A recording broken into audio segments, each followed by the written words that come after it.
تاکہ پتہ چلے اور دودھ کا دودھ پانی کا پانی ہو جائے۔ تو سی سی ٹی وی فوٹیج چوری کرنے والے چور پکڑے جائیں گے۔ اب اس کے پیچھے ریاستی مشینری لگا دی گئی ہے۔ جس جگہ پہ ریڈیو پاکستان کی عمارت تھی، اس سائٹ پہ غالباً کوئی بہت زیادہ مظاہرے نہیں ہوئے یا مظاہرین داخل نہیں ہوئے، لیکن اس کے باوجود یہ جلا کر راکھ کی گئی۔ تو اس بارے میں شروع سے ہی شکوک و شبہات موجود ہیں اور خیبر پختونخوا کے اندر سے موجود ہے۔ تو اس کا مطلب ہے کہ صوبائی حکومت کو بھی اس بات کا ادراک ہے کہ وہاں کچھ گڑبڑ ہوئی، کچھ ایسے لوگ گھسے جنہوں نے دروازے کھولے اور ایک تاریخی عمارت کو آگ لگائی، جس وجہ سے میوزیم میں رکھی تمام تاریخی چیزیں جل کر راکھ ہو گئیں۔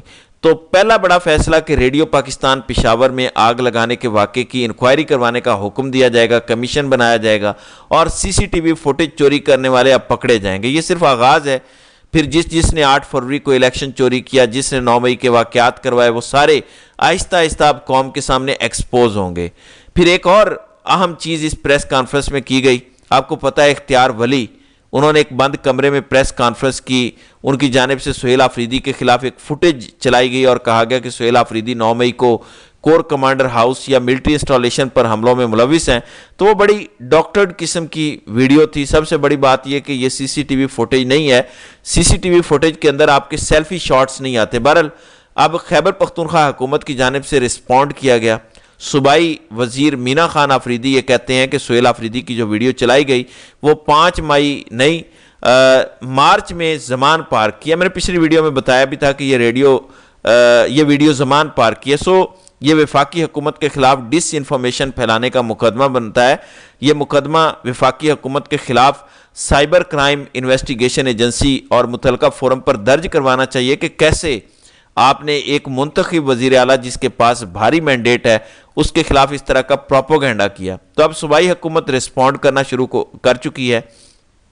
دوسری جانب شاہ محمود قریشی سے ملاقات کے لیے فواد چودھری اور دیگر کچھ لوگ متحرک ہیں۔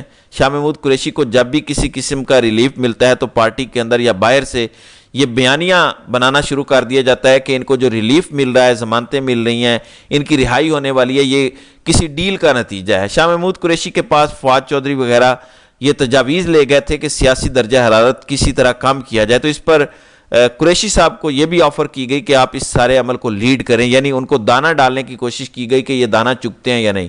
تو شاہ محمود قریشی سینئر منجے ہوئے سیاستدان ہیں، وہ سمجھ گئے کہ یہ جو اچانک میرے پاس آئے ہیں کسی اور طرف سے یہ بھیجے گئے ہیں، یہ خود نہیں آئے۔ اس پر قریشی صاحب کی جانب سے کہا گیا کہ اگر میری خان سے ملاقات ہوگی تو میں نے کچھ نوٹس تیار کر رکھے ہیں، وہ نوٹس میں خان صاحب کے ساتھ شیئر کروں گا۔ ان نوٹس میں نے کچھ چیزیں پلان کی ہیں کہ ہم نے اس ڈیڈ لاک کی سچویشن سے آگے کیسے نکلنا ہے، اس تناؤ کو کیسے کام کرنا ہے۔ ان نوٹس میں فارمولہ شاہ محمود قریشی نے نہ تو فواد چودھری سے شیئر کیا، نہ عمران اسماعیل کے ساتھ اور نہ ہی مولوی محمود کے ساتھ۔ شاہ محمود قریشی بھی بخوبی جانتے ہیں کہ چیزوں کو نارملائز کیسے کرنا ہے۔ شاہ محمود قریشی کو استعمال کرنے کی کوشش کی گئی، لیکن وہ مجھے سیاستدان ہے، وہ اس طرح کی باریک وارداتیں بڑی اچھی طرح سمجھتے ہیں۔ اب فواد چودھری اچانک کیوں سامنے آئے؟ خود فواد چودھری یہ کہتے ہیں کہ ہمارا مقصد درجہ حرارت کم کرنا ہے۔ بڑی اچھی بات ہے، آپ درجہ حرارت کم کرنا چاہتے ہیں، لیکن سوال یہ ہے کہ آپ کون ہیں، آپ کے پاس اختیار کیا ہے، آپ کو ذمہ داری کون دے رہا ہے؟ کیا اسٹیبلشمنٹ نے ذمہ داری دی؟ کیا عمران خان نے یا متحدہ اپوزیشن الائنس جو تحریک تحفظ آئین پاکستان ہے انہوں نے ذمہ داری دی؟ کیا مولانا نے دی؟ کیا نون لیگ نے دی؟ پیپلز پارٹی نے دی؟ کس نے دی؟ جب آپ کسی کے ساتھ کوئی بات چیت آپ کی نہیں ہوئی، آپ 3-4 لوگ پی ٹی آئی چھوڑ چکے، آئی پی پی جوائن کر چکے، جن کی اس وقت سیاسی طور پر ایک ٹکے کی ورتھ نہیں ہے، وہ اگر لوگ یہ کہیں کہ ہم سیاسی درجہ حرارت کم کرنا چاہتے ہیں تو کس کیپیسٹی میں، کس اختیار کے تحت؟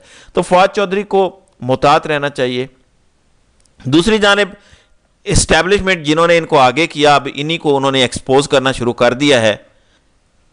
اسٹیبلشمنٹ کے غیر سرکاری ترجمان نجم سیٹھی کہتے ہیں کہ فواد چودھری، عمران اسماعیل اور مولوی محمود کی پی ٹی آئی رہنماؤں سے ملاقاتیں 26 نومبر کی تحریک کو ڈائلیوٹ کرنے کی ایک کوشش ہے، باقی کچھ نہیں۔ یعنی فواد چودھری کہتے ہیں کہ ہم سیاسی درجہ حرارت کم کرنے کے لیے آ رہے ہیں۔ دوسری جانب نجم سیٹھی کہتے ہیں کیونکہ پی ٹی آئی نے ابھی پلان کیا ہوا ہے کہ ہم نے 26 نومبر کو اسلام آباد آنا ہے، ثانیہ 26 نومبر کی پہلی برسی کے موقع پر یہاں ہمیں ایک جلوس جلسہ یا احتجاج کرنا ہے۔ یہ جو اٹک سے 500 لوگوں سے ملاقات کی 2 روز پہلے سہیل آفریدی نے، وہ اسی تناظر میں کی گئی کہ وہ جو اٹک پل بند کرنے کا چیلنج دیا تھا رانا ثناء اللہ نے کہ وہ پار نہیں کرنے دیں گے، اٹک والوں کو بلا کر انہوں نے کہا کہ ہم نے یہاں سے گزرنا ہے تو یہ رستہ آپ نے کلیئر کروانا ہے. تو وہ پلان کر رہے ہیں کہ 26 نومبر کو ہم نے اسلام آباد آنا ہے.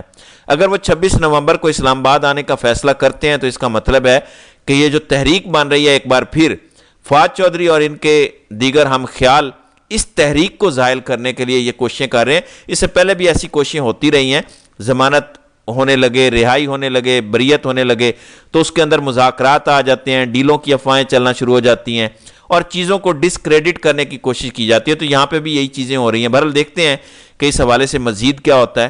تو ناظرین کرام, آپ کی اس ویڈیو کے حوالے سے کیا رائے ہے؟ آپ اپنی رائے کا اظہار کامنٹ سیکشن میں ضرور کیجیے گا.